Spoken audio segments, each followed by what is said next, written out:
In this video, I'll be breaking down the Christmas classic, The Grinch Stole Christmas. This channel is for artists who are looking for inspiration and accountability, people who are interested in how movies are made, and anyone looking for a good story. If you're enjoying these videos, please subscribe. It'd really help out the channel. When we get to 100, I'll start streaming again. So grab your eggnog and let's start the breakdown. Why is he putting on fur? What is this? Ah, stop it. This is nostalgia. This is good. Okay. Yeah, boy!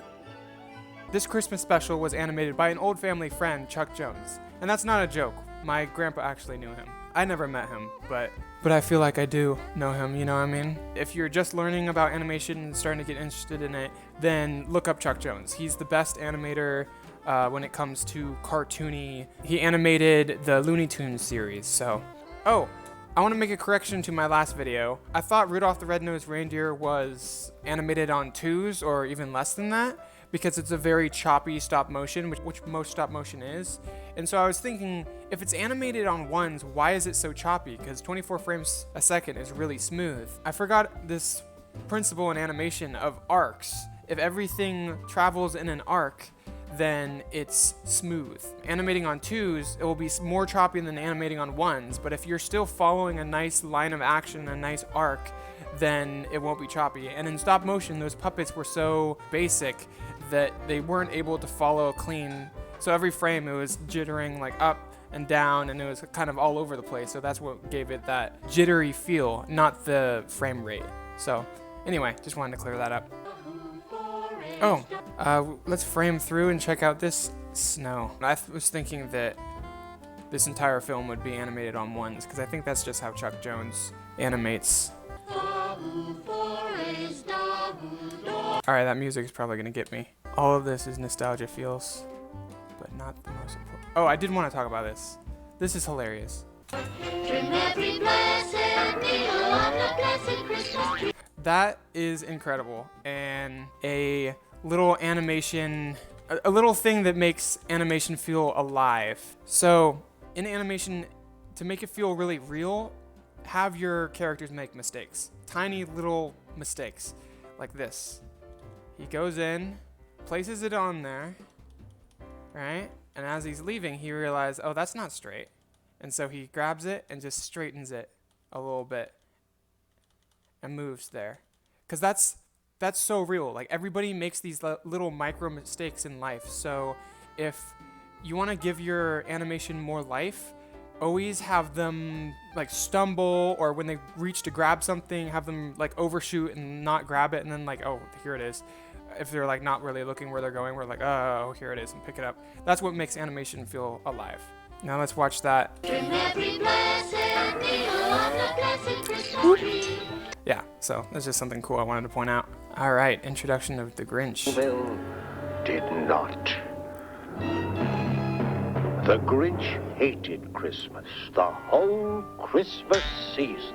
Oh, please don't ask why, no. Okay, so one of the reasons why Chuck Jones is a master of animation is he learned very early in his career that you need to live in a pose. Instead of trying to think of as many cool poses as possible, think of 3, or if you're really good, just think of 1 pose and just live within it. And that's what this whole entire thing is. The subtle changes of like his arm going from in his pocket to up to down, it's still all the same pose.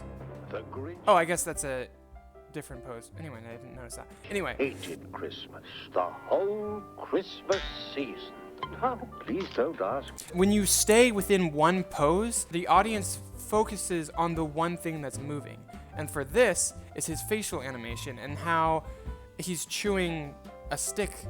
It's so crazy. Why is he chewing a stick? Anyway, look at all those necks.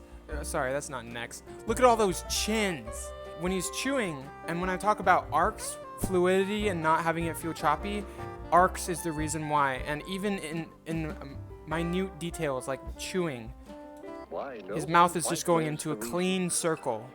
Oh, let's look at that gulp. I might spend the entire video on just this one part. I'm just kidding.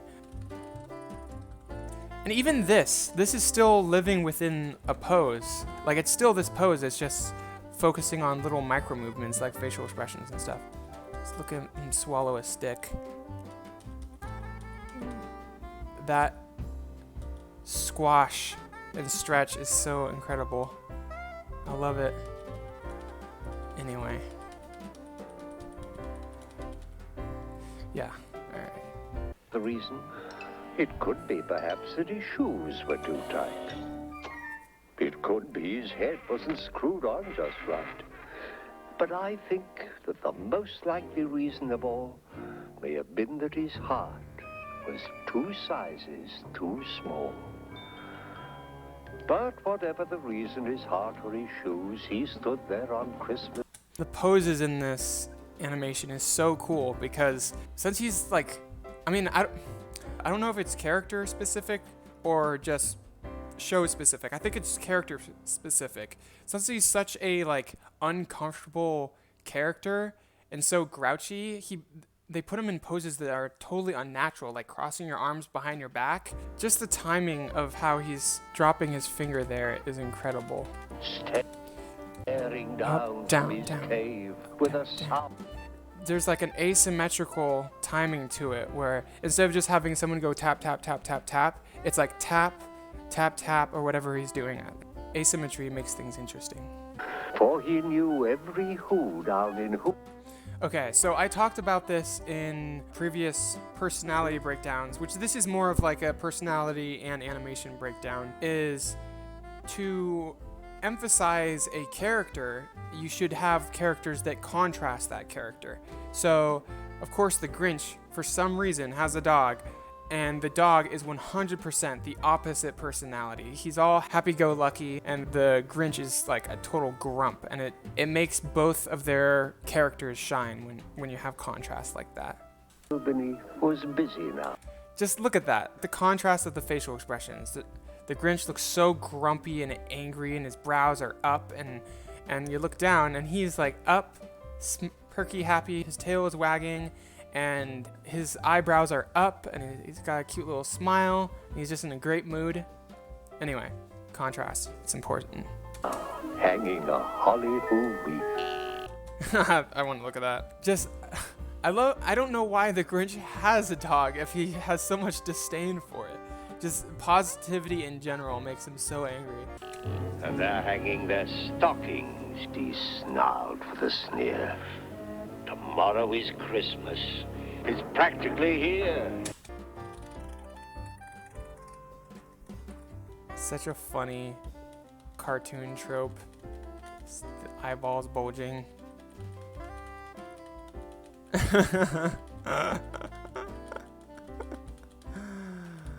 I don't have anything to say about it. It's just hilarious.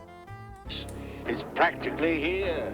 Then he growled with his Grinch fingers, nervously drumming. I must find These mouth shapes are incredible. some way to keep Christmas from coming. Young and old will sit down to her. Okay, so something I want to point out in this shot is here is a smart way of doing a crowd shot, is having everybody's animation just cycle. So they everybody has an action that they do, and their animation just cycles. Feast, and they'll feast, and they'll feast, and they'll feast, feast, feast, feast. That corn on the cob is just not getting smaller. They'll feast on who pudding and That Jello is hilarious. Another thing about Chuck Jones that I love is he gives character to everything, like including food. feast on who Just- pudding and Ah, rare who roast beast.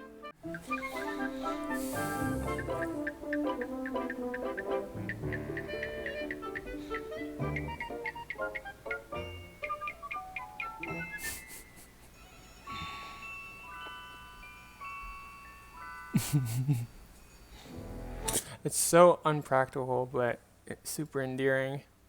And then they'll do something I hate most of all. I love the mouth shapes are so chaotic and appealing.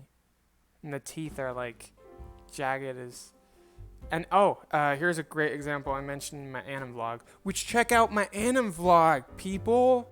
Anyway, okay, so when I mentioned flatten out the teeth, and then it's all about silhouette, and this mouth shape shows it perfectly, where it's the teeth are flat on the top and bottom, and the tongue is like clear. Everything is clear, and his bottom teeth are showing because he's not a cute character. He's the Grinch, so he's supposed to be like kind of like creepy.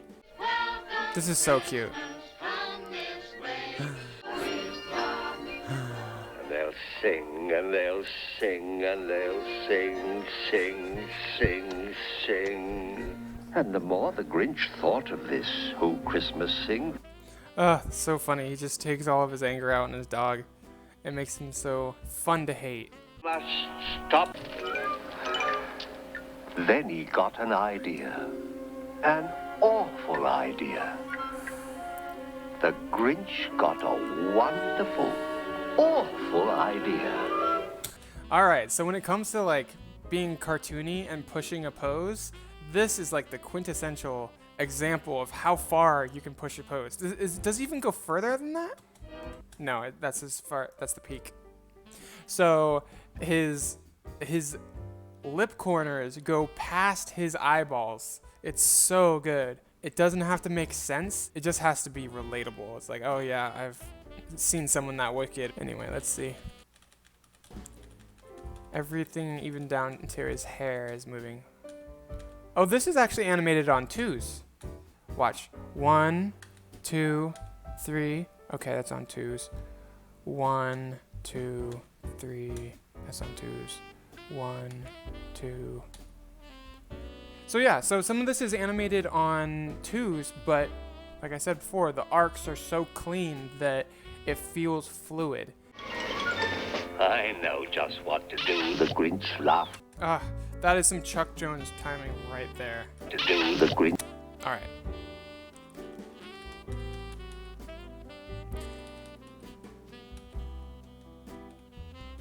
This is where animation can be magical. You can do more than showing something happen to a character that's zany and crazy, but in the action of it happening, you can show how they feel about it. So this is all animated on 2s. Except for this part. When the action gets really fast and it goes. There's also great smear frames. See, he goes up and holds. This doesn't make sense. It doesn't make sense to do this, but it's totally something that Chuck Jones invented in animation. That's right. When someone starts falling and then they pause in midair and look at the camera, that's all Chuck Jones. Pauses for a second to let the audience know how he feels and breaks the fourth wall too. Laughed in his throat. Oh, I want to see that zip away. Yep, that is amazing. So, ease out 1, 2, and then he's gone. Well, his ears are there, and then it's all sold with the snow. So, if you could have like the environment also show the speed of something like dust being kicked up or snow being thrown in the air. I'll make a quick Santa Claus hat and a coat. With this coat and this hat, I'll look just like Saint Nick. I remember being a kid and being like, if you just cut out that two-dimensional shape, how could he get it wrapped around? Because you have to have double of that. Maybe it's a double-sided curtain. Zip.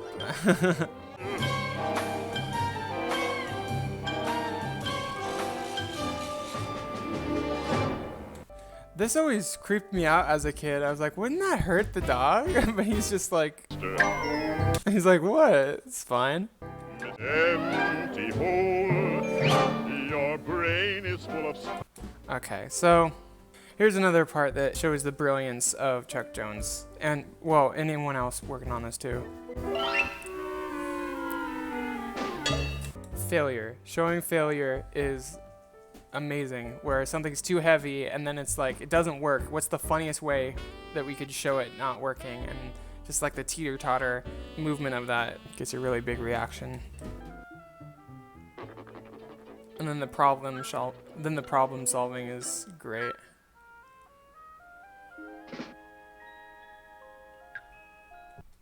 He's all excited. So much character in this.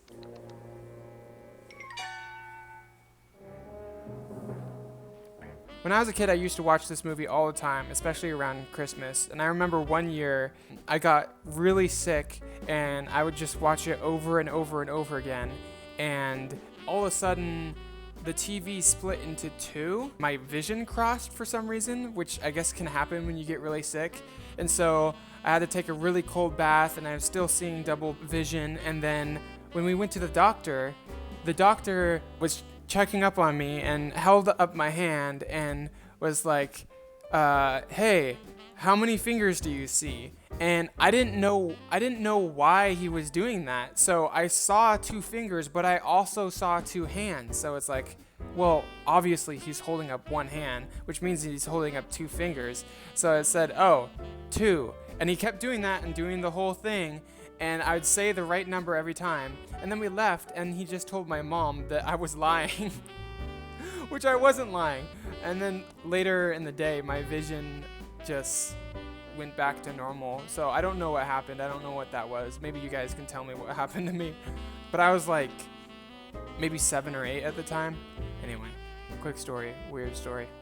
In my next video, I'll be breaking down Charlie Brown's Christmas. And right now we're at 84 subscribers, so thank you so much for subscribing. I really appreciate it. The goal is still to get to 100, and we're so close. So please subscribe and share with any friends that enjoy animation or art. Let me know if you want a part 2 of this, because I only really got through half of the story. That's it for this video. Thanks for watching. Bye. Really? A little bit. It's different. It's an audience. Watch the spoon. My channel... This is just how it goes, Mom.